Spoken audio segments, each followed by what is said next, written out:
تو اس سے بھی ہمارا جو ہے خاص مقصد نہیں ہے، صرف مقصد جو ہے اللہ کی ذات ہے، اس کی بات سمجھنا سمجھانا ہے یہ۔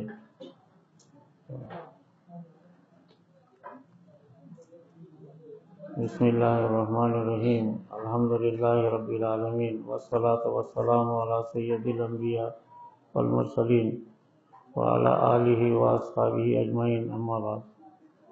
اعوذ باللہ من الشیطان الرجیم، بسم اللہ الرحمن الرحیم۔ اہدنا الصراط المستقیم صراط الذین انعمت علیہم، صدق اللہ العظیم۔ سورہ فاتحہ ہر شخص پڑھتا ہے، ہر عورت مرد، ہر بچہ بڑا۔ قرآن کریم کی سورہ فاتحہ جو پہلی سورت ہے وہ ہم پڑھتے رہتے ہیں ہمیشہ۔ اس کے اندر اللہ نے ہم کو یہ سکھایا، اہدنا الصراط المستقیم، یا اللہ ہم کو سیدھا راستہ بتا دے۔ سیدھا راستہ بولے تو کسی پارٹی کا، کسی جماعت کا، کسی مسلک کا یا کسی مخصوص طبقے کا، کسی کا نہیں، اللہ کا راستہ۔ ہم کو سیدھا راستہ بتا۔ سیدھا راستہ کیا ہے یہ؟ بس زندگی میں ہم اگر سیدھے راستوں کو اگر سمجھیں گے، ہم رات دن پڑھ رہے اہدنا الصراط المستقیم، اہدنا الصراط المستقیم، یا اللہ ہم کو سیدھا راستہ بتاؤ۔ سیدھا راستہ، سیدھا راستہ کیا ہے یہ؟ کیا آواز نہیں آ رہی کیا؟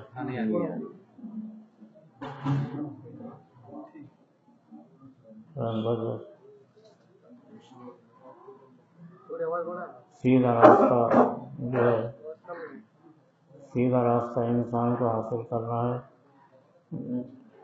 یہ سب سے بڑی نعمت ہے اصل میں۔ ہم رات دن پڑھ رہے ہیں تو ہم کو سیدھا راستہ بتا۔ سیدھا راستہ کیا ہے؟ اللہ کا سیدھا راستہ، صراط الذین انعمت علیہم، راستہ ان لوگوں کا جس پر تو نے انعام کیا ہے۔ انعام کس کے اوپر کیا اللہ نے؟ انعام اللہ علیہم من النبیین، انبیاء پر انعام کیا اللہ نے، والصدیقین، اور صدیقین کا راستہ، انبیاء، صدیقین، والشہداء، اور شہیدوں کا راستہ، والصالحین، اور اولیاء اللہ کا راستہ۔ یہ چار لوگ ہیں دنیا کے اندر جن پر اللہ کا انعام ہے، انبیاء، اس کے بعد صدیقین، اس کے بعد شہداء جو اللہ کے راستے میں شہید ہوتے ہیں، والصالحین، اور نیک لوگ یعنی اولیاء اللہ مراد ہے اس سے۔ یہ چار طبقے ہیں جو صحیح راستے پر ہیں، اور بس ان کا جو راستہ ہے ہم کو مل جائے تو ان چاروں کا راستہ کیا ہے؟ یہ چاروں طبقے انبیاء ہیں، وہ اللہ کو معرفت رکھتے ہیں، اللہ سے پہچان رکھتے ہیں۔ اسی طریقے سے صدیقین بھی، اور شہداء بھی، اور صالحین، یہ سب کے سب اللہ سے تعلق رکھتے ہیں ہر معاملے کے اندر۔ میرے عزیز دوستو، ایک زمانہ تھا جب شریعت عیسوی ختم ہو گئی تھی، دنیا کے اندر کوئی مذہب باقی نہیں تھا۔ شریعت عیسوی یعنی عیسیٰ علیہ السلام کی شریعت ختم ہو گئی تھی، کوئی نبوت نہیں تھی کسی کی۔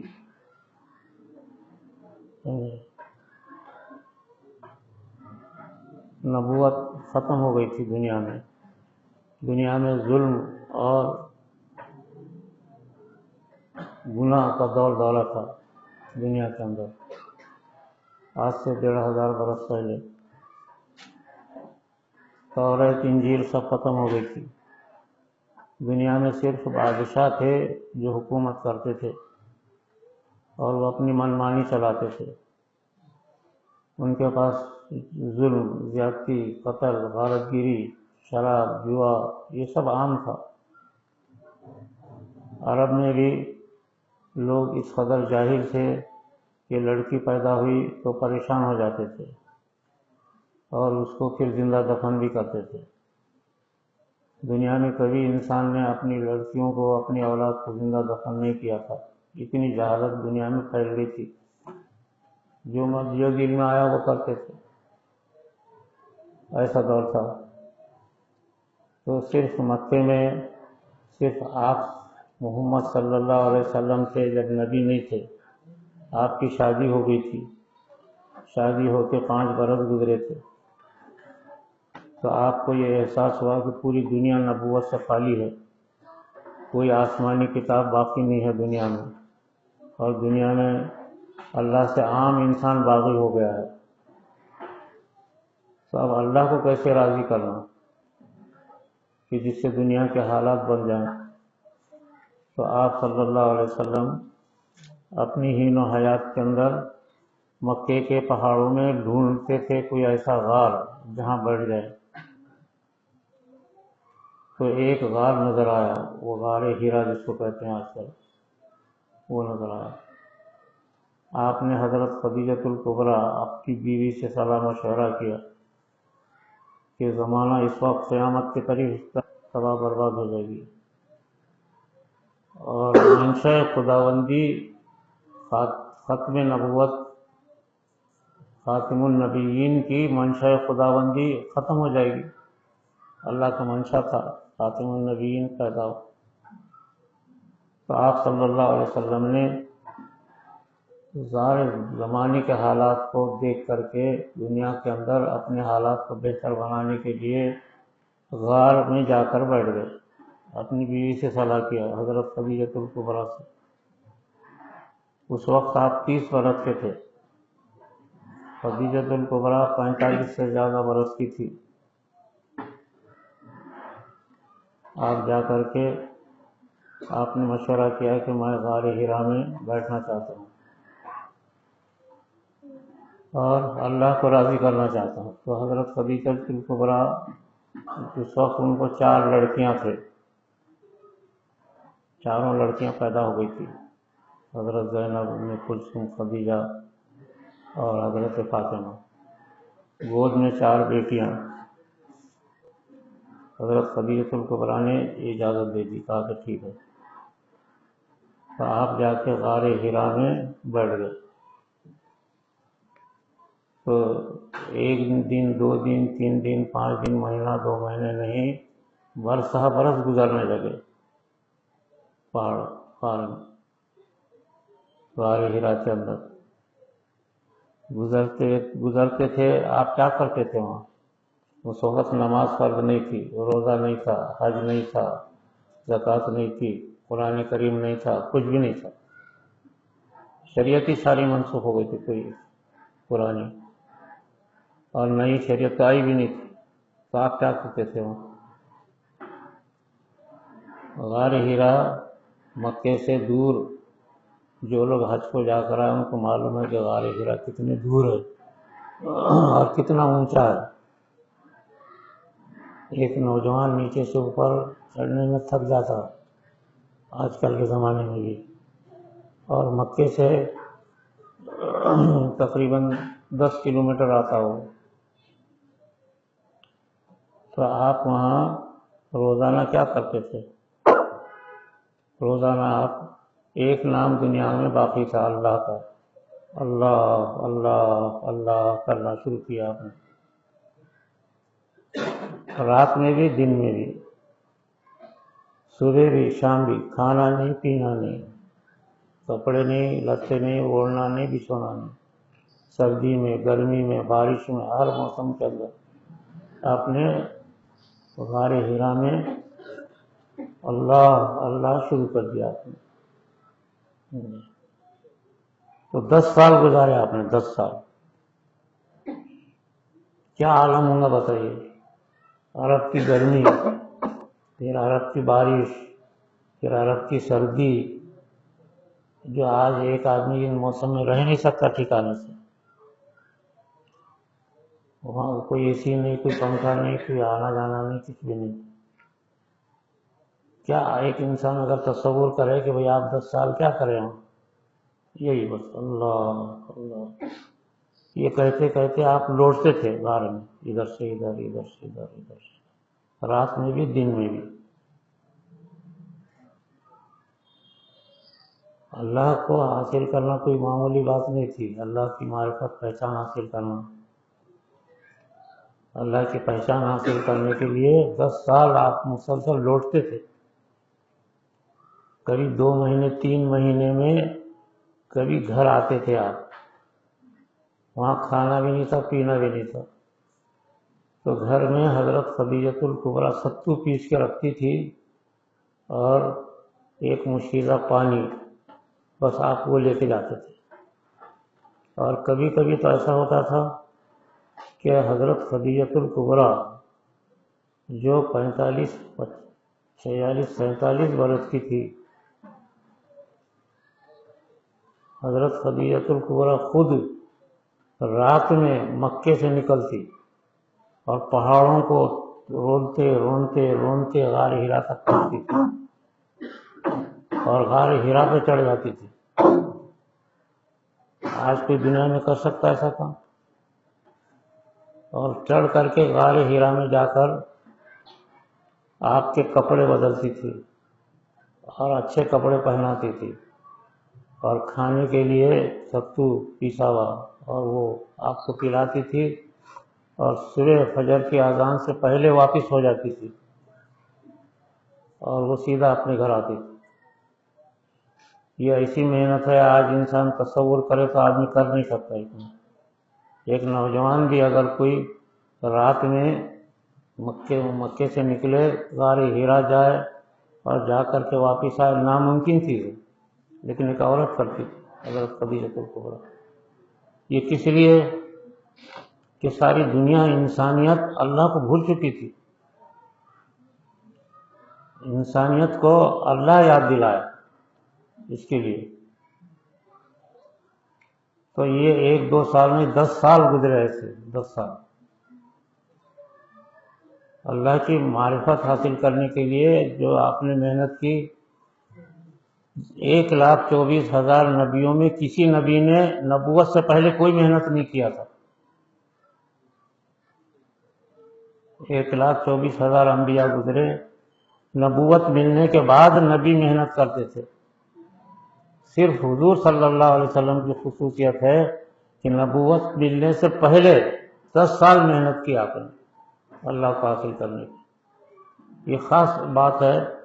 اور بڑے بڑے اہل اللہ اور علماء نے لکھا ہے کہ 1,24,000 انبیاء اس پر رشک کرتے ہیں اپنی قبروں میں آج بھی، کہ کیا محنت کیا ہوں گا آپ نے حضور صلی اللہ علیہ وسلم۔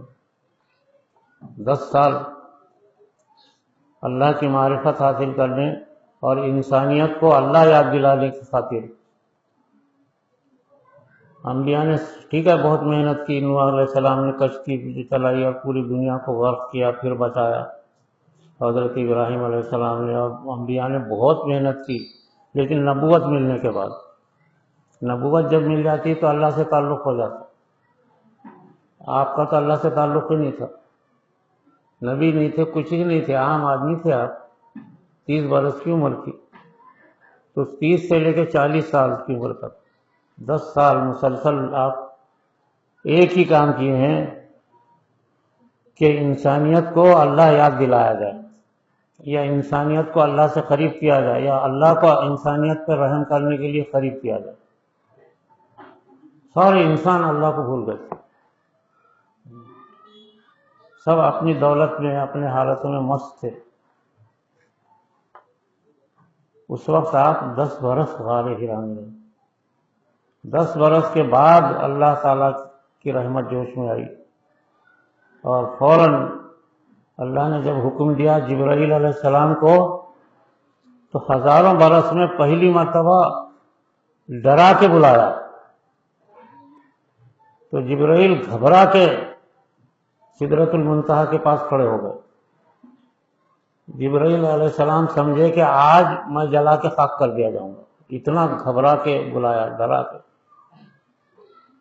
ہمیشہ جب بھی بلاتے جبرائیل کو تو یا جبرائیل کہتے تو حاضر ہوتے تھے، ڈرا کے بلایا، اور بلانے کے بعد اللہ تبارک و تعالیٰ کی رحمت جوش میں آئی، اور حکم دیا کہ جاؤ۔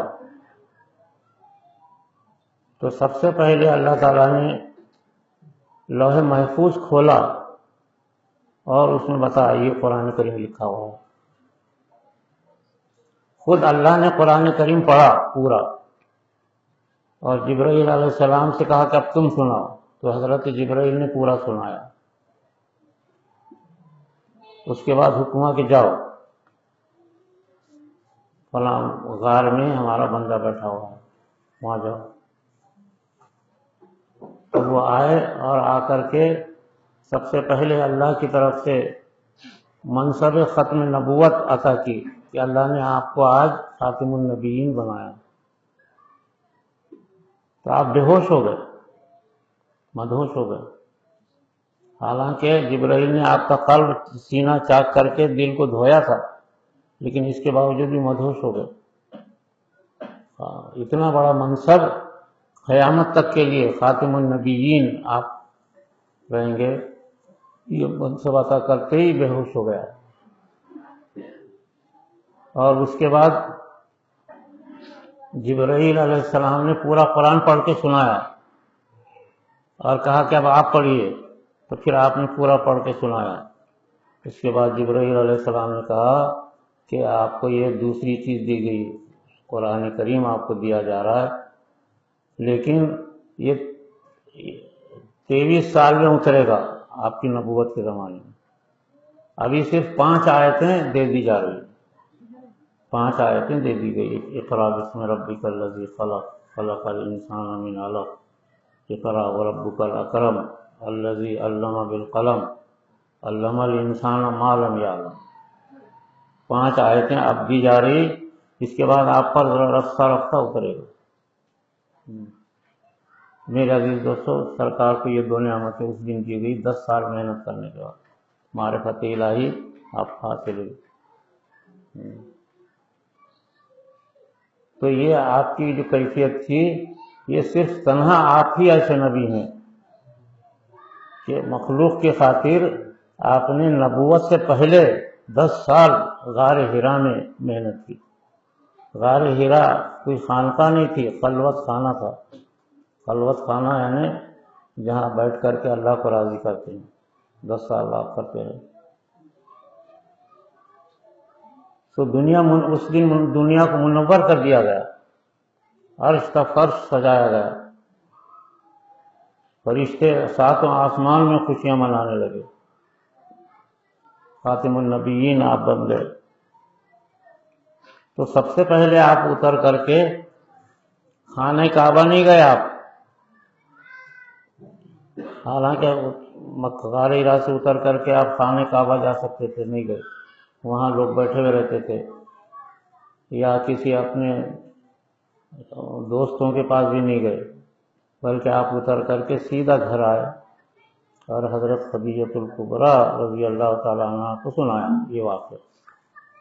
سب سے پہلے ایمان لانے والی عورت ہے دنیا کے اندر، حضرت خدیجۃ الکبریٰ ایمان لائے۔ سب سے پہلے قرآن کریم کی تلاوت کرنے والی عورت ہے۔ عورت کو اس مقام پہ رکھا گیا، لیکن ہم نے عورت کی زندگیوں کو بیکار کر دیا، ان کو ذلیل کر دیا، ان کے ساتھ بے عزتی کے برتاؤ ہم کرتے ہیں آج۔ سرکار دو عالم صلی اللہ علیہ وسلم جب بھی حضرت خدیجۃ الکبریٰ کے گھر میں آتے تو باہر کھڑے رہ کر کے سلام کرتے تھے۔ جب حضرت خدیجۃ الکبریٰ جواب دیتی اور اجازت دیتی کہ آئیے، پھر آپ اندر داخل ہوتے۔ اتنی عزت آپ نے عورت کو دیا تھا، اسی وجہ سے حضرت خدیجۃ الکبریٰ رضی اللہ تعالیٰ عنہ کے ذریعے ایمان اسلام آیا، اتنی محنت انہوں نے کیا، اور انہی سے دنیا کے اندر جو ہے قرآن کریم پھیلا حضرت خدیجۃ الکبریٰ کے ذریعے سے۔ آج ہمارے ماحول میں کیا ہے، ہم نے عورت کو سب سے ذلیل سمجھا ہے، عورت کو سلام کرنے کے گھر میں داخل ہونا یہ ہم نے معیوب بنا لیا۔ اللہ کا ڈر کہاں ہے آج؟ اللہ کا ڈر کون سا آج آدمی ایسا ہے جو اپنی عورت کو سلام کر کے گھر میں داخل ہوتا ہے، کوئی ڈر ور قائم نہیں رہا، اللہ کا خوف ہی نہیں رہا۔ فجر کی نماز فرض ہے۔ یہ بستی میں تقریباً 1 لاکھ مسلمان رہتے ہوں گے، کتنے مسلمان نماز پڑھے ہوں گے فجر کی؟ کہاں رہا ڈر ور؟ سب ڈر ختم ہو گیا مسلمانوں کو، اللہ کا ڈر ہی نہیں رہا، خالی بول رہے اللہ سے ڈرو، اللہ سے ڈرو، اللہ سے ڈرو۔ کوئی بھی کون ڈرتا ہوگا؟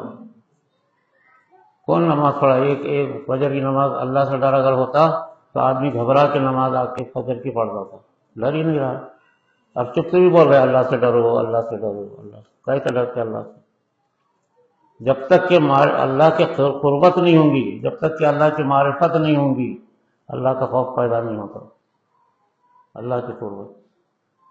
تو آپ صلی اللہ علیہ وسلم نے جو ہے یہی کیفیت حضرت خدیجۃ الکبریٰ کو سنائی، تو سب سے پہلے ایمان وہ لائی، سب سے پہلے وہ قرآن کریم کی تلاوت کی، سب سے پہلے ان کے اندر اللہ کا خوف پیدا ہوا، حضرت خدیجۃ الکبریٰ رضی اللہ تعالیٰ عنہ۔ میرے عزیز دوستو، یہ کام آپ نے جو کیا ہے، اس کے بعد آپ دنیا کے اندر دین کو پھیلانے کے لیے نکلے۔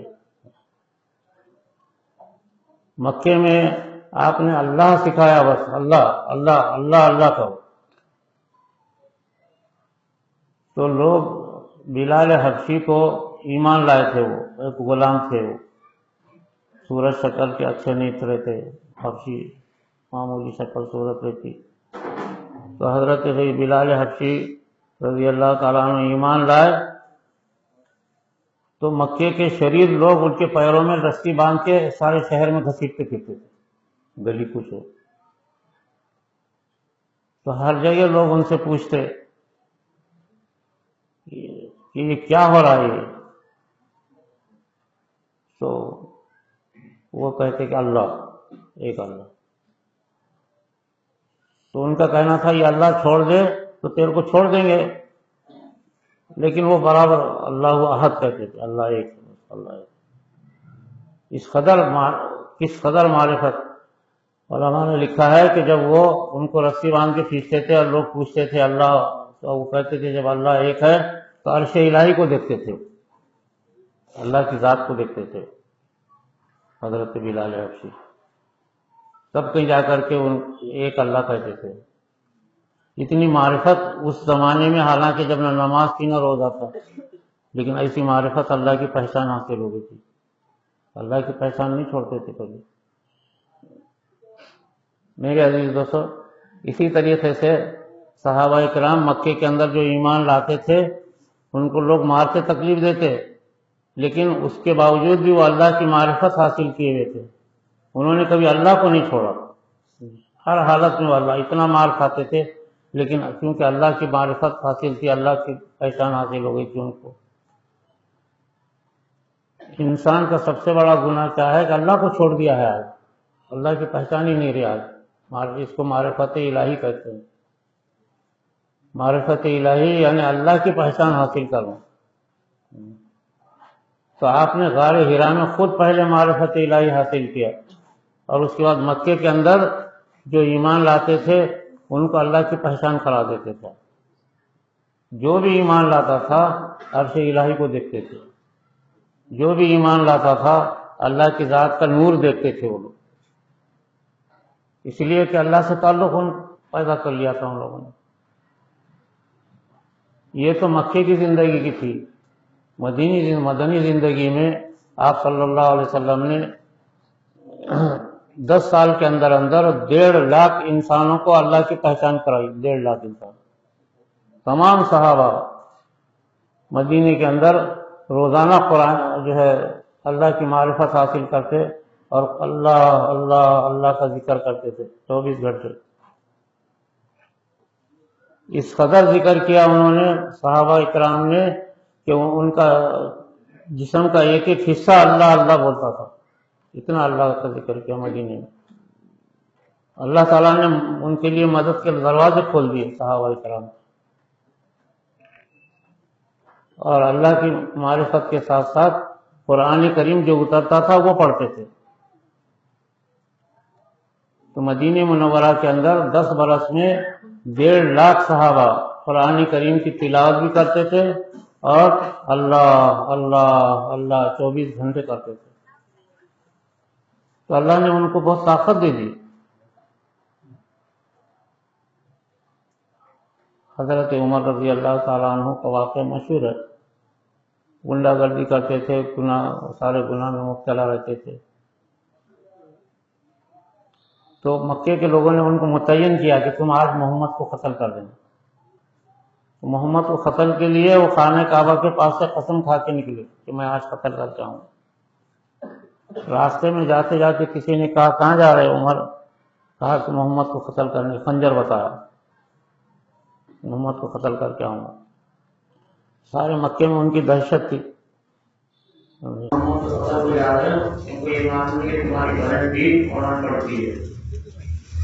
اس وقت قرآن نہیں ہوتا تھا، قرآن بڑا ہوتا تھا، بڑا کرتے 25 قرآن پورا آپ پڑھتے تھے قرآن کے. حضرت عمر کے اللہ تعالیٰ سے بہن بھی ایمان رہی ہے، قرآن پڑھ رہی ہے تو وہ سیدھا بہن کی گھر دیکھا تو قرآن پڑھ رہی. بہن میں دونوں مار اتنا مارا کون جا رہی ہو. لیکن معرفت حاصل ہونا چاہیے ان کو. پوچھا کیا پڑھ کے نہیں بتایا، پھر مارا. اس کے بعد پھر کہا کہ اچھا مجھے کم سے کم کیا پڑھتے وہ بتا. بہن بھی بڑے مشکل سے ان کو غسل کیا اور اس کے بعد حالانکہ دونوں زخمی تھے، دونوں نے مل کر کے قرآن کریم سنایا. سورہ طٰہٰ قرآن کریم میں سورہ ہے، اس کو اتری تھی وہ پڑھ کر کے وہ پڑھ رہے تھے.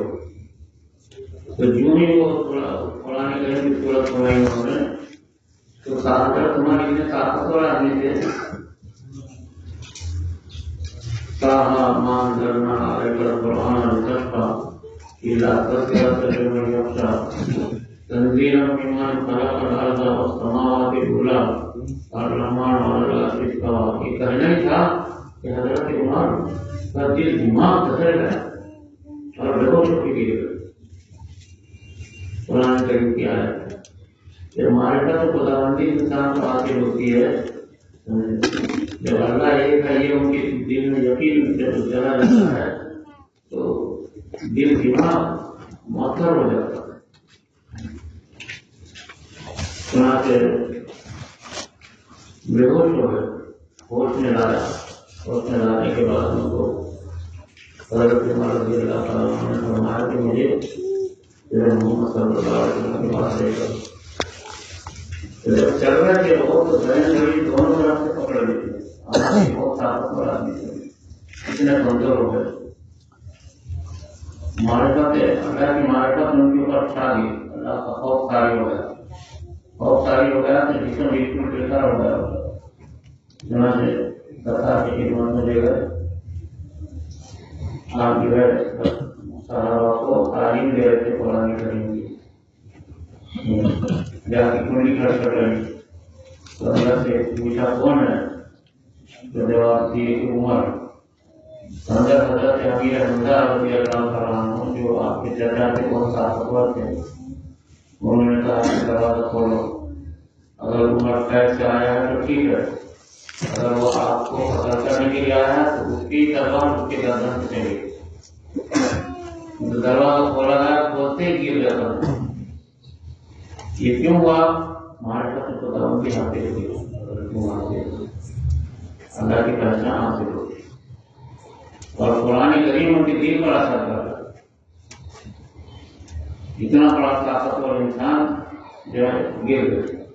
آپ صلی اللہ علیہ وسلم اٹھا کے سینے سے لگایا اور جو کچھ منتقل ہونا تھا وہ سینے سے منتقل ہو گیا. اس کے بعد حضرت عمر رضی اللہ تعالیٰ عنہ فوراً اٹھے، اب ساتھ مجھے چھوڑ دیجیے. چنانچہ وہاں سے نکلے، سیدھا خانہ کعبہ آ گئے. خانہ کعبہ ہمیں کعبہ میں لوگ انتظار کرتے بیٹھے رہتے کہ عمر اب محمد کو قتل کر کے آ ہی رہا، کچھ سبق سننے کے لیے بیٹھے رہتے سارے کے ساتھ موقع کے بڑے بڑے سردار جا کر کے خانہ کعبہ کو ٹیک لگا کے کھڑے ہو گئے اور کمر سے خنجر نکالا تو سارا مجمع سناٹے میں وہ یقین کر رہے تھے کہ آج عمر محمد کے قتل کی توحید دے گا۔ خنجر نکال کے کھڑا کر دیا اور کہا کہ اگر کسی نے محمد کے خلاف آنکھ بھی اٹھایا تو یہ خنجر اس کے آنکھ میں مار دو۔ دنیا ہی بدل گئی، موقع کے لوگ حیران ہو کہ یہ کیا ہوتا ہے، یہ کس وجہ سے ہوا؟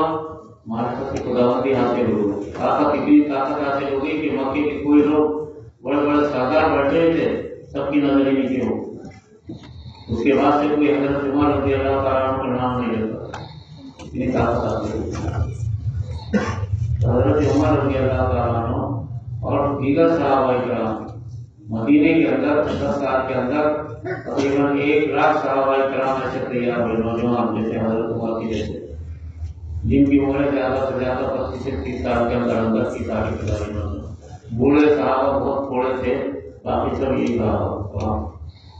تو صحابہ کرام جو بالکل ان پڑھ تھے، معمولی لوگ تھے، ان کے پاس غربت تھی، کھانے کو روٹی نہیں تھی، کپڑا نہیں تھا، وہاں پانی نہیں ملتا تھا۔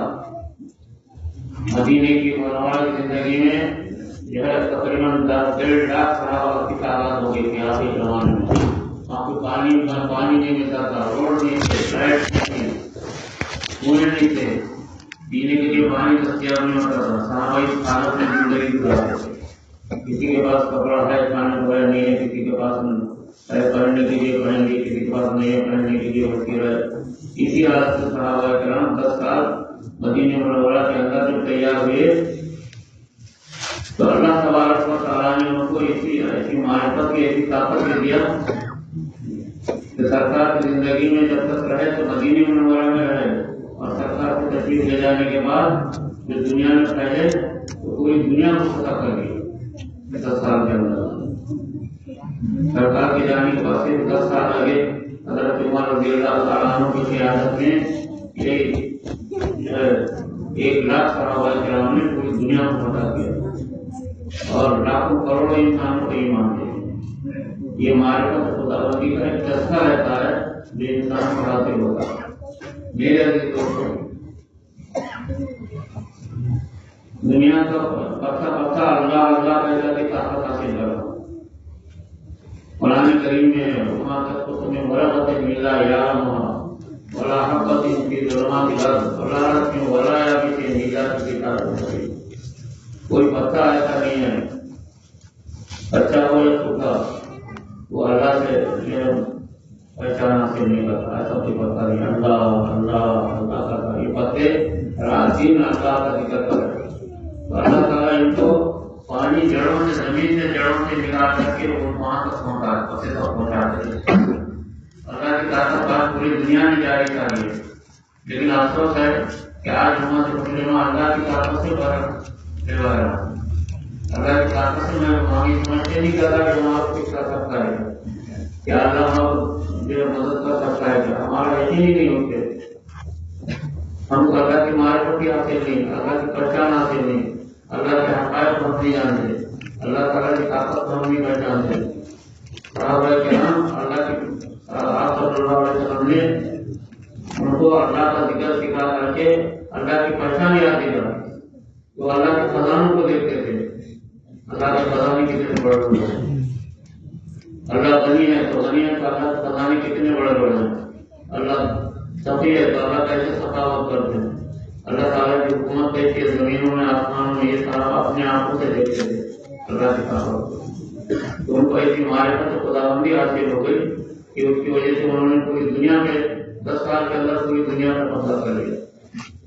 میرے عزیزوں کا آج ہمارا کو دنیا کا پتہ جانتا ہے اللہ کی طاقت کو، لیکن ہم اللہ کی طاقت کو نہیں پہچانتے۔ اس وجہ سے آج اللہ جب فجر کی اذان ہو جاتی ہے تو ہر مخلوق اللہ کے لیے زندہ ہو جاتی ہے، ہر مخلوق اللہ کے لیے اٹھ کر کے عبادت کے لیے تیار ہو جاتی ہے۔ اس لیے تو اللہ کی معرفت حاصل ہو، رات میں اللہ کا ذکر کرتے ہو، لیکن آج اگر اذان ہو جائے تو وہاں سے مسلمان کے لاکھوں افراد کوئی پڑ گئے تھے، ان کو ذرا بھی اللہ کی طاقت کا احساس نہیں ہوتا، نہ اللہ کا ڈر ہوتا، نہ کوئی نماز کے لیے آتا ہے سوائے 10-5 آدمی کے سوائے آپ کی نماز کوئی نہیں کرتا۔ معرفت نہ ہونے کی وجہ سے اللہ کی طاقت سے ہم محروم ہو گئے، اللہ کو سمجھ نہیں پاتے کہ میں اللہ ہے کیا، یہ دیکھیے میرے عزیز دوستوں، سب سے بڑا نقصان یہ ہو گیا کہ دنیا کے معرفت خداوندی سے ہم دور ہو گئے۔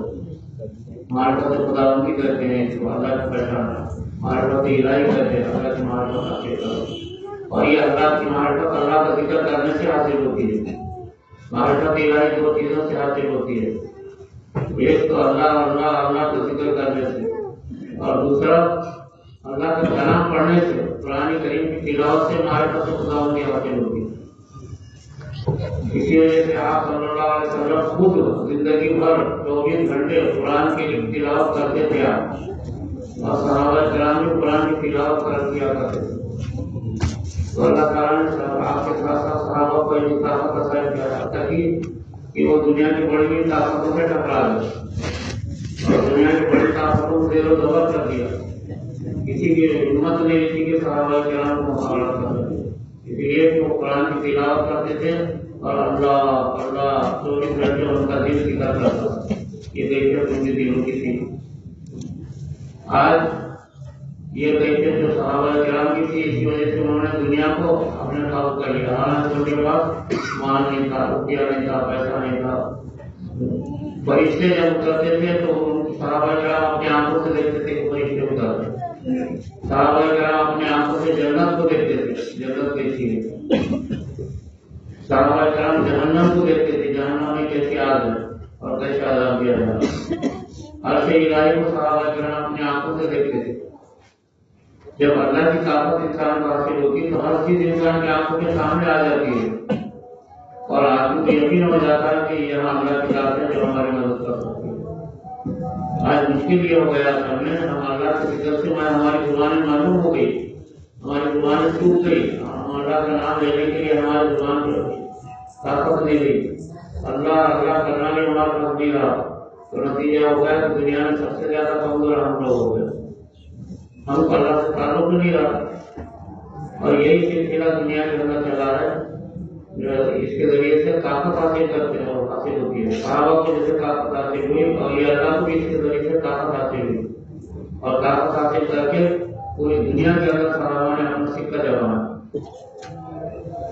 ہندوستان اس زمانے میں کفر میں مبتلا تھا، ابتدا زمانے میں صحابہ کرام ہندوستان کے اطراف میں آ کر کے دین و ایمان کو زندہ کیا، لیکن ہندوستان کے بیچ میں ایک زمانے تک بہت پوری کفر پھیلا ہوا تھا۔ اللہ تبارک و تعالیٰ نے اللہ کو توجہ کیا اس زمانے میں۔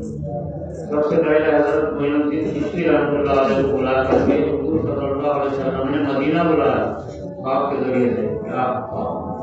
جب حضرت مدینہ منورہ پہنچے اور جب سلام کیا تو مدینہ منورہ میں مزار اقدس سے جواب آیا، اور اس وقت آپ حضرت معین الدین چشتی کے سامنے تشریف لائے۔ حضرت معین الدین کو اپنے سامنے کہا، معین الدین ہم نے تم کو ہندوستان کا شہنشاہ بنا دیا ہے، تم ہندوستان چلے جاؤ۔ یہ منصب حضور صلی اللہ علیہ وسلم نے حضرت معین الدین چشتی رحمۃ اللہ علیہ کو دیا۔ ہندوستان کے وہ بھی آج بھی وہی شہنشاہ ہیں۔ ہندوستان کے سارے بادشاہ، سارے صدر، سارے وزیر اعظم ہر سال محافظ دینا ضروری ہے، اگر کوئی نہ دے تو معاملہ ختم ہو جاتا ہے۔ حضرت آج سے 800 سال پہلے تشریف لائے، بغداد میں رہتے تھے، ان کے استاد حضرت عثمان ہارونی کی خدمت میں رہتے تھے۔ حضرت عثمان ہارونی کو حضور صلی اللہ علیہ وسلم نے فرمایا کہ اس کو بھیج دو ہندوستان۔ چنانچہ حضرت معین الدین چشتی رحمۃ اللہ علیہ بغداد سے ہندوستان 3000 میل کا سفر پیدل کر کے اپنے ساتھ 40 شاگردوں کو لے کر ہندوستان میں داخل ہوئے۔ حالانکہ اس وقت کوئی مدد نہیں تھی، ان کی زبان کوئی جانتا نہیں تھا، ان کے پاس پیسہ روپیہ نہیں تھا، ان کی سواری کے لیے کوئی گھوڑے وغیرہ نہیں تھے، پیدل بغداد سے ہندوستان 3000 میل پیدل سفر کر کے ہندوستان میں داخل ہوئے۔ اور سندھ کے راستے سے دلی ہو کر کے اور وہاں سے سفر کرتے ہوئے اجمیر پہنچے۔ حضور صلی اللہ علیہ وسلم نے اس کو جگہ بتایا تھا، یہ جگہ میں جا کر بیٹھنا، یہ وہی جگہ ہے جہاں پر آج حضرت کا مزار۔ ویران خوبرستان، کوئی آدمی آپ سے ملنے والا، آپ کی زبان جاننے والا، آپ کو پہچاننے والا، آپ کی مدد کرنے والا نہیں، اپنے 40 آدمیوں کو لے کر۔ حضرت جب تشریف لائے تھے تو ٹاٹ کے کپڑے پہنے ہوئے تھے شہروں میں، اس حالت میں کافی لوگ ہندوستان میں آ کر کے بیٹھ گئے۔ تو وہاں کیا کیا انہوں نے؟ جس مقام پہ بیٹھا رات بھر اللہ کا ذکر کرتے تھے اور قرآن کریم کی تلاوت کرتے تھے۔ حضرت نے اپنی سوانحات میں لکھا ہے کہ روزانہ میں رات میں 2 قرآن کریم ختم کرتا تھا، رات بھر میں، اور اللہ کا ذکر کرتا تھا۔ اور جن میں اللہ کا ذکر کرنے کے ساتھ ساتھ لوگوں کو دین کی اسلام بتایا کرتے تھے، جو لوگ سننے کے لیے آتے تھے۔ چنانچہ یہ کام جب بڑھ گیا حضرت کا اجمیر کے اندر، کیونکہ طاقت حاصل تھی، سارے اولیاء اللہ کو اللہ سے طاقت حاصل ہوتی ہے، تو راجا نے دیکھا کہ ان کی طاقت بہت بڑھ گئی ہے، سب سے پہلے حکم دیا کہ آپ یہاں سے ہمارا علاقہ خالی کر دو۔ تو آپ نے کہا پھر ہم آپ کی تکلیف نہیں پہنچائے، اور ہم کو حکم ہی دے دیا اس نے۔ حضرت بات برداشت کرتے رہے۔ آخر ایک دن اپنے ایک شاگرد کو کہا کہ جاؤ تم انا ساگر اجمیر میں تالا ہو، بہت بڑا تالا، اس کی تالا پر سارا اجمیر جیتا ہے۔ بادشاہ راجا کو سارا پانی وہیں سے میں تھا۔ اپنے ایک شاگرد کو بھیجا، ایک کاسا دیا اور کہا جا وہاں جا کر کے کھڑا ہو جا انا ساگر تالاب کے کنارے، اور تالاب سے یہ کہہ دے کہ میرے شیخ نے تجھے بلایا ہے، بس اتنا کہہ دے۔ کوئی کہنے تھا، حالانکہ چاروں طرف سے سیکورٹی تالاب کے طرف میں کھڑی ہوئی تھی۔ راجا کے بڑے بڑے سپاہی سارے گھوڑے پہ سوار تالاب کے طرف میں گھوم رہے تھے۔ بس اتنا کہنے تھا کہ منٹوں میں تالاب سوکھ گیا اور کاسا بھر گیا پانی سے، اور وہ حضرت کے پاس لے کر کے آ گئے۔ ہنگامہ مچ گیا۔ راجا نے بڑے بڑے دور سے لائے لوگوں کو بلایا، لیکن کسی اس کا مسئلہ حل نہیں ہوا۔ آخر پریشان ہو کر کے کہا کہ ان سے معافی مانگے بغیر راستہ پیدا نہیں، پورا تالاب کو گیا نہ تھا، آج بھی نہ تھا موجود ہے۔ راجا نے آ کے بادشاہ نے آپ راجا نے مل کر کے سپاہیوں کو لے کر کے آپ کے پیر پکڑے کر ان کو معاف کر دیجیے، آپ رہ سکتے ہیں، نہیں کر سکتے ہیں۔ کرنے کے بعد حضرت نے پھر اپنے شاگرد کو بھیجا کہ جاؤ تم ایک کاسا لے جاؤ اور انا ساگر میں الٹا دو اس کو تالاب پر، الٹا سے پورا تالاب بھر گیا۔ میلوں پھیلا ہوا تالاب منٹوں میں سوکھ گیا، منٹوں میں بھر گیا۔ یہ مارٹر کی طاقت ہے، اللہ کی طاقت، یہ ان کا حاصل تھی۔ چنانچہ اس کے بعد پھر راجا نے ستانا بند کر دیا، لیکن بنگال سے ایک جادوگر کھول آیا تھا، وہ بنگال سے اڑ سے بھی آیا تھا۔ اس کو ذرا توجہ دی تو نیچے پٹک کے گر گیا۔ اس نے بھی پہچان لیا کہ یہ طاقت محمد کے کسی آدمی کی طاقت ہے، ہمارا اس کو مقابلہ نہیں ہوتا۔ بعد میں وہ جو جادوگر ایمان لایا ان کا ہمارا آدمی نہیں ہے۔ تو انہوں نے اللہ کی طاقت کو استعمال کیا ہوا اللہ نے۔ آج یہ حضور کے یہاں جو آرام فرما ہے، یہ ہندوستان کے اندر حضرت نظام الدین اولیاء کی خانقاہ چلتی تھی، ہزاروں آدمی روزانہ ذکر کرتے تھے رات بھر۔ حضرت نظام الدین اولیاء جو ہی وہی تیار ہو جاتا تھا اس کو بھیج دیتے تھے ملکوں میں، چنانچہ سارے ہندوستان ہر ان کے ملکوں میں، سارے صوبوں میں، آسام، بنگال، بہار، یو پی، پنجاب، دلی، اس کے علاوہ جنوبی ہند، چاروں طرف خیر اللہ کو بھیجا اور ہندوستان آباد ہو گیا اس وجہ سے۔ ہمارے اس علاقے کے اندر سب سے پہلے حضرت نظام الدین اولیاء نے جو نام لوگ تیار ہوتے تھے، حضرت مجدد الدین زرزری دربخش، ایک ایسے نوجوان تھے جو آپ کی خانقاہ میں روزانہ ذکر کرتے تھے۔ 18 برس کی عمر میں حافظ عالم ہوئے، 20 برس کی عمر میں معرفت الہی کا مقام حاصل کر لیا، 23 برس کی عمر میں ان کو حضرت نے حکم دے دیا کہ اب آپ جانے کی تیاری کرو۔ چنانچہ حضرت منتجب الدین زرزری در وقت 28 سال کی عمر میں 700 آدمیوں کو لے کر کے پیدل دلی سے دولت آباد پیدل سفر کر کے فضل آباد میں آ کر کے بیٹھے۔ ایک ویران جگہ کھلا ہوتی پہاڑی پسنا بیٹھ جاتے، روزانہ رات بھر ذکر کرتے تھے، روزانہ قرآن کریم کی تلاوت کرتے تھے۔ اللہ تبارک و تعالیٰ نے ایسی طاقت دے دی کہ وہاں قریب میں ایک پہاڑ ہے، ان کے جہاں بیٹھتے تھے، وہ پہاڑ آج بھی موجود ہے۔ اس پہاڑ کے اوپر ایک چشمہ بھی ہے پانی کا، حضرت کی طاقت سے تیار پیدا ہوا، اور وہاں ایک مسجد بھی ہے، غار بھی ہے، اس میں بیٹھ کر کے حضرت ذکر جہری کرتے تھے رات میں۔ حضرت کے ساتھ جتنے لوگ تھے سب ذکر جہری کرتے تھے رات میں۔ اللہ تبارک و تعالیٰ نے ایسی طاقت دیا تھا، جنہوں نے ان کے اندر پہاڑوں پر اکثر بڑے بڑے دوستانے تھے پہاڑوں پر، اور بنگال کے کئی جادوگر اس علاقے میں بیٹھے ہوئے تھے۔ آندھرا مہاراشٹر کرناٹک یہ تھا، آندھرا مہاراشٹر وغیرہ کی جگہ کا پورا علاقہ پہاڑوں پر سارے جادوگر کتوں کو لے کے بیٹھے ہوئے تھے، اور لوگوں کو اپنا بنا کر کے بس پیسے پیچھے تھے۔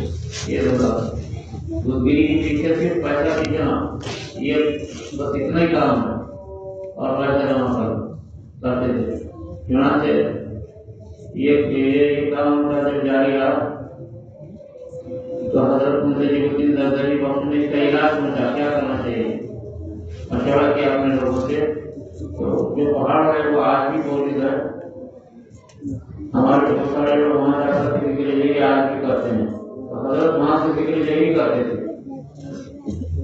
یہ 1200 کی تصویر جو ابھی آپ کو ہم ذکر جہری سکھائیں گے، یہ 1200 کی تصویر حضرت وہاں سے منتجب الدین زرزری در وقت 1200 کی تصویر کا ذکر کرتے تھے راتوں میں، تو اس کی آواز دکن کی پورے پہاڑوں میں پہنچتی تھی، اور پہاڑ کے جتنے بوتے ہیں وہ رات میں نیچے گر جاتے تھے۔ صبح میں آ کر کے پجارے دیکھتے تھے کہ یہ کیا ہو گیا، پھر اس کو درست کرتے، لیکن دوسرے دن پھر گر جاتے تھے۔ ایسا مہینوں چلا، آخر وہ پریشان ہو گئے، یہ کوئی محمد کا آدمی آیا ہوا ہے، یہ سمجھ کر کے وہ جتنے تھے وہ سب بھاگ گئے۔ جو پیسہ پیچھتے تھے، لوگوں کو تکلیف دیتے تھے، لوگوں سے عیاشی کرتے تھے، لوگوں کو شراب سکھاتے تھے اور پیسہ پیچھتے تھے، آخر وہ سب بھاگ گئے۔ حضرت سمجھ گئے، لوگ سمجھ گئے کہ یہ کوئی اور چیز ہے، چنانچہ ذکر کی وجہ سے ایسا ہوا۔ چنانچہ بعد میں پورے پہاڑوں سے وہ سب صاف ہو گئے، اور آپ کی طاقت کی وجہ سے دین پھیلنا شروع ہو گیا۔ حضرت منتجب الدین زرزری در وقت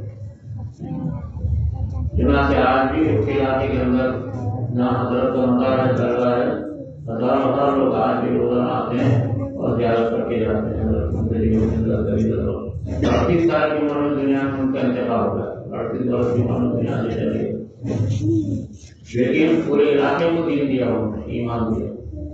یہ معرفت خداوندی کی طاقت رہتی ہے، اس کے علاوہ اور کوئی چیز نہیں رہتی، اور بہت آسان ہے اللہ کی معرفت حاصل کرنا، اللہ کی طاقت حاصل کرنا بہت آسان ہے، کچھ بھی مشکل نہیں ہے۔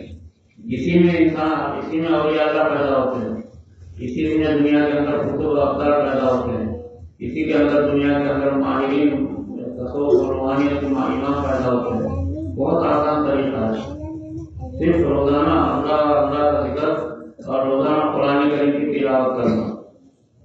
حضرت منتجب الدین زرزری در وقت روزانہ قرآن کریم پڑھتے تھے۔ حضرت شیخ فرید الدین گنج شکر روزانہ 5 قرآن کریم پڑھتے تھے، روزانہ 5 قرآن کریم۔ موجودہ دور کے اندر ہمارے اکابر بزرگان دین گزرے ہیں، حضرت مولانا الیاس صاحب رحمۃ اللہ علیہ روزانہ رات میں 2 قرآن کریم ختم کرتے تھے، جن کے ذریعے سے تبلیغ کا کام جاری ہوا، روزانہ 2 قرآن کریم ختم کرتے تھے۔ حضرت شیخ زکریا جنہوں نے دنیا کے اندر علم حدیث کو پھیلایا، ایسا کہ عرب کے لوگ آج حیرت میں کہ حضرت شیخ زکریا کا یہ علم حدیث کہاں سے آیا۔ حضرت شیخ زکریا روزانہ فجر کی نماز کے بعد سے وہ قرآن کریم پڑھنا شروع کرتے تو مغرب کی نماز تک ایک قرآن کریم روزانہ ختم کرتے تھے۔ حضرت شیخ زکریا ایسے ہمارے تمام بزرگوں سے جگہ قرآن کریم کی تلاوت سنی گئی۔ یہ دو چیزیں ایسی ہیں کہ اس سے انسان کو غیب کی طاقت حاصل ہوتی، اللہ کی معرفت حاصل ہوتی، اللہ کا ذکر اور اسی طریقے سے قرآن کریم کی تلاوت۔ یہ دو چیزیں بہت آسان ہیں، اگر آج دنیا کے اندر اس پر ہم عمل کرنا شروع کر دیں گے۔ ہم نے دیکھا ہے کہ ہمارے لوگوں کو ہمیں سکھایا تو آج اس کے ذریعے سے بہت ساری چیزیں ان کو حاصل ہوگی۔ حالانکہ اس دور میں پوری طریقے سے ذکر بھی ہوتا نہیں تھا، یا آج کے زمانے میں پوری طریقے سے پابندی نہیں ہوتی تھی، لیکن اس کے باوجود بھی ہم نے قرآن کریم کی تلاوت پر اور اسی طریقے سے اللہ کے ذکر پر جب لگایا نوجوان بچوں کو، تو کئی نوجوان بچوں نے دیکھا کہ اپنے کاموں میں اللہ کی طاقت کو دیکھا، انہوں نے اپنے کاموں میں حضور صلی اللہ علیہ وسلم کو دیکھا، اپنے کاموں میں فرشتوں کو دیکھا، اپنے کاموں میں اور جنت اور جہنم کو دیکھا آج کے اس دور کے اندر، جبکہ وہ پوری طریقے سے پابندی نہیں کرتے۔ اگر آج بھی پوری طریقے سے پابندی کر لیے تو اللہ کی ساری نعمتیں ہم کو حاصل ہوں گی۔ اصل یہ کوئی ناممکن چیز نہیں، ہم نے اللہ کی طاقت کو سمجھا ہی نہیں۔ دنیا کی ساری جاندار اللہ کی طاقت کو سمجھتے ہیں اور پورے میں اللہ کے خوف سے اٹھ کر کے عبادت کرتے ہیں۔ سارے جاندار، تمام پرندے، تمام پرندے، حشرات اور سارے دنیا کی جانور پر اللہ کی عبادت کرتے ہیں، اللہ کی طاقت کو سمجھے ہیں، معرفت حاصل ہے ان کو۔ اور لیکن انسان آج امت مسلمہ میں سب سے بڑی کمزوری جو آ گئی کہ امت مسلمہ نے قرآن کریم کو چھوڑ دیا، اللہ کرنا چھوڑ دیا۔ ہماری جو عبادت ہے نماز روزہ حج، اس کا ثواب ہم کو قیامت میں ملتا، دنیا میں نہیں ملتا۔ نماز روزہ حج کا ثواب قیامت میں ملے گا، وہ بھی جب دیکھا جائے گا کہ نماز روزہ صحیح ہے یا نہیں صحیح ہے، اس وقت اس کا ثواب ملے گا۔ آج ہماری عبادت سے دنیا میں ہم کو فائدہ نہیں ہوتا، ہماری عبادت سے ہم کو دنیا میں روزی نہیں ملتی، اس کا ثواب سارا آخرت میں ہے، نماز روزہ حج کا ثواب۔ لیکن اللہ کی معرفت، اللہ کا ذکر اگر کرو گے تو اس کا ثواب آپ سے ہی شروع ہو جاتا ہے۔ اللہ کا ذکر کرو گے، اللہ کا کلام مجید پڑھو گے تو آپ سے اس کا ثواب شروع ہو جاتا ہے۔ حدیث میں آتا ہے کہ اگر قرآن کریم لے کر کے بیٹھا تو اللہ کی ذات عرش الہی کو کر کے سامنے بڑھ جاتی ہے اور اس کے کلام مجید کو سنتی ہے اللہ کی ذات۔ ہم آج نماز پڑھ رہے ہیں، یہ ہمارے اللہ کی بلانے عبادت ہے، عبادت میں اللہ تعالیٰ ہمارا جب قیامت میں حساب کتاب کرے، دنیا میں حساب کتاب نہیں ہوگا ہماری عبادت، لیکن اللہ کا ذکر کرنا اور اللہ کا کلام مجید پڑھنا، اس کا ثواب دنیا میں اسی سے اللہ کی طاقت حاصل ہوگی، اسی سے علم حاصل ہوگا، اسی سے سارے اللہ کی طاقت حاصل ہوگی۔ بڑے بڑے علماء کے سینے میں علم ہوتا، جو چیز حاصل کرنا چاہو معرفت کے ذریعے سے انسان حاصل کر سکتا ہے۔ ہمارے بزرگوں نے جنہوں نے علم حدیث مانگا، سمندر کے ریسوں کے اندر علم حدیث آیا۔ جن بزرگوں نے علم تفسیر مانگا، قرآن کے جیسے تفسیر سمندر کے ریسوں کے اندر۔ ہمارے بزرگوں نے اس کے ذریعے سے ہماری دنیا کے اندر بڑے بڑے بادشاہوں نے معرفت کے ذریعے سے بادشاہ مانگی، بادشاہ دے دی گئی۔ اس کے ذریعے سے قرآن کریم کی تلاوت کے ذریعے سے دنیا میں فتوحات مانگی، بادشاہ کو فتوحات ملی۔ اسی قرآن کریم کے ذریعے سے دنیا کے بڑے بڑے فتنے ختم کر دیے گئے، معرفت دی گئی۔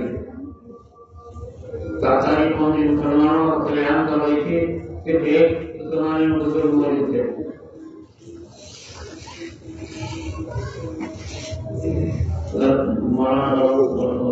مولانا رومی، جلال الدین رومی کے زمانے میں آیا۔ مولانا جلال الدین رومی نے دیکھا کہ مسلمانوں کا کلیان ہو رہا، یہ تاتاری پورا دنیا میں ظلم کی کر رہا ہے۔ وہ ایک پہاڑ پہ گئے اور پہاڑ پہ جا کر کے اوپر جا کے بیٹھ گئے اور وہاں اللہ کا ذکر شروع کیا۔ انہوں نے کوئی قدر ذکر کے اثرات ہوئے کہ اللہ کی مدد نازل ہوگی، ذکر شروع کیا۔ نیچے سے فوج نے تھوڑا گھیراؤ کر دیا پہاڑ کا، پہاڑ پر کسی کی آواز آ رہی، نیچے سے جتنے تیر مارتے تھے وہ تیر واپس آ گئے۔ حضرت جلال الدین رومی نے پہاڑ پر جا کر کے اللہ سے دعا کی اور ایک رات بھر ذکر کیا، اور صبح میں جب اللہ کو پکارا تو اللہ تعالیٰ کو تعالیٰ کی آواز کو سنا اور فوراً حکم ہوا، چنانچہ جب اسے سورج نکلا، سورج نکلنے سے پہلے بادشاہ تھا، جنگیر تھا، مر گیا، مرتے ہی حالت ہو گئی۔ یہ روحانی طاقت ہے، روحانی طاقت ہے جو اس سے آگے کرو. اسی لیے میرے دوستوں اللہ کی طاقت اور قرآن کریم ہم سے بھول گئے. آج کسی گھر میں قرآن کریم کی تلاوت نہیں ہوتی. پہلے ہمارے ماؤں کے گھر میں کی گود میں قرآن کریم کی تلاوت تھی تو ان کی گودوں میں اولیاء اللہ پیدا ہوتے تھے. آج ان کی گودوں میں کچھ نہیں رہا. ہماری نسلیں بھی لڑنا شروع ہو گئی. نسلوں میں کوئی نیک آدمی پیدا نہیں ہو رہا. اسی طریقے سے قرآن کریم ہمارے پاس سے نکل گیا. ہر آدمی ہزاروں لوگ حج کر کے آتے ہیں لیکن کسی حاجی کے ہاتھ میں قرآن کریم نظر نہیں آتا. قرآن کی تلاوت کرتے معرفت کی طاقت حاصل کرنے کا واحد ذریعہ ہے قرآن کریم کی تلاوت کرنا اور اللہ کا ذکر کرنا. یہ اللہ کا ذکر ہم انشاءاللہ آپ کو بتائیں گے. آج یہ ذکر یہی دو طریقے سے ہوتا ہے. اللہ کا ذکر دیری بھی ہوتا ہے اور بھی ہوتا ہے. دو طریقے سے اللہ کا ذکر کرنا اور قرآن کریم کی تلاوت کرنا. دنیا کا ہر طبقہ مسلمانوں کا ہر طبقہ اس سے واقف ہے. کسی کو اس سے اختلاف نہیں. کوئی مسئلہ، کوئی جماعت، کوئی تحریک، کوئی سوسائٹی قرآن کریم کے ذکر کو، قرآن کریم کی تلاوت پر اللہ کے ذکر کا انکار نہیں کر سکتی. ہم ہر سے کہہ رہے کسی بھی مسلک کا ہو، کسی بھی مذہب کا ہو، مسلک کا ہو یا کسی بھی جماعت کا ہو، کسی بھی تحریک کا ہو، اللہ کا ذکر کرے اور اللہ کا کلام پڑھے تو اللہ کی معرفت حاصل ہو جائے گی. اس میں کسی کو اختلاف نہیں ہے.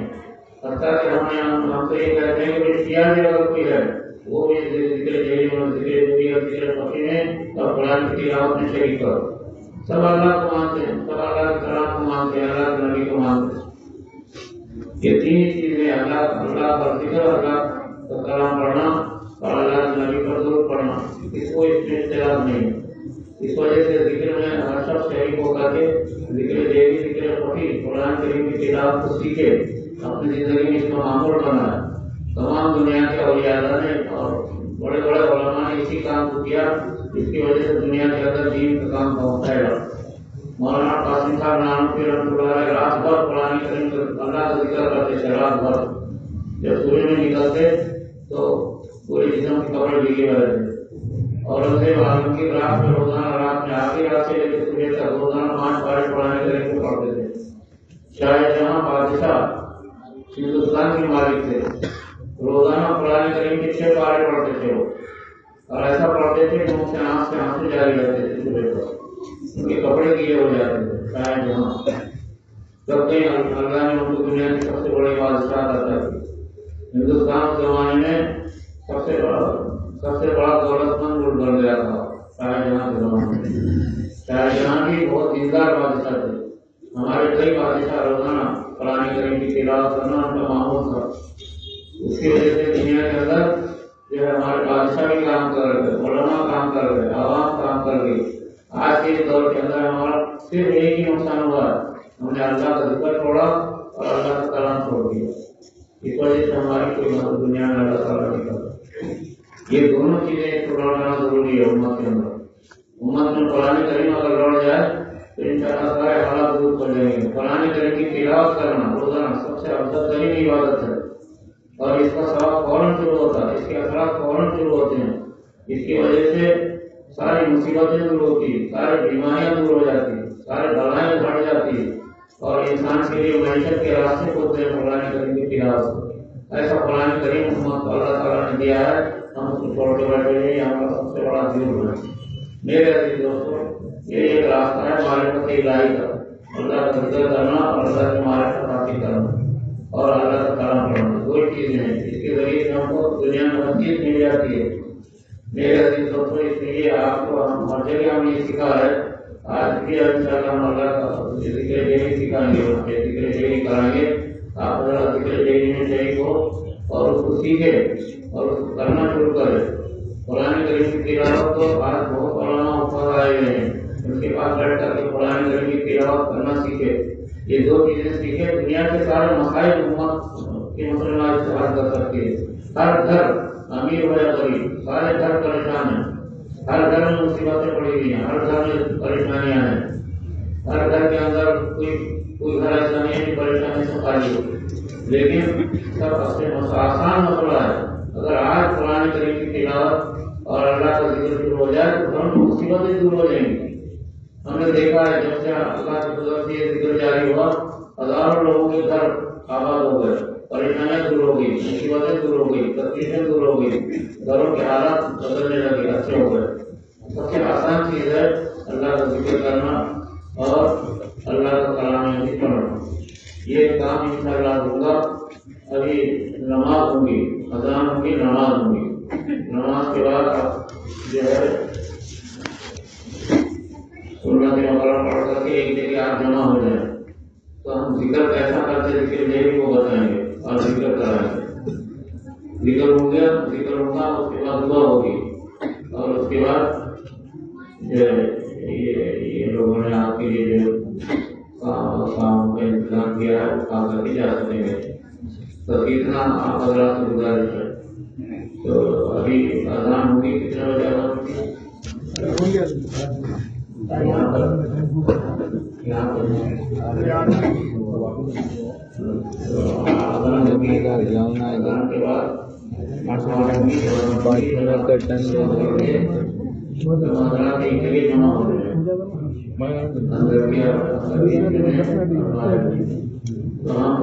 ذکر کیسا کرتے وہ بتائیں گے، ذکر کرائیں گے اور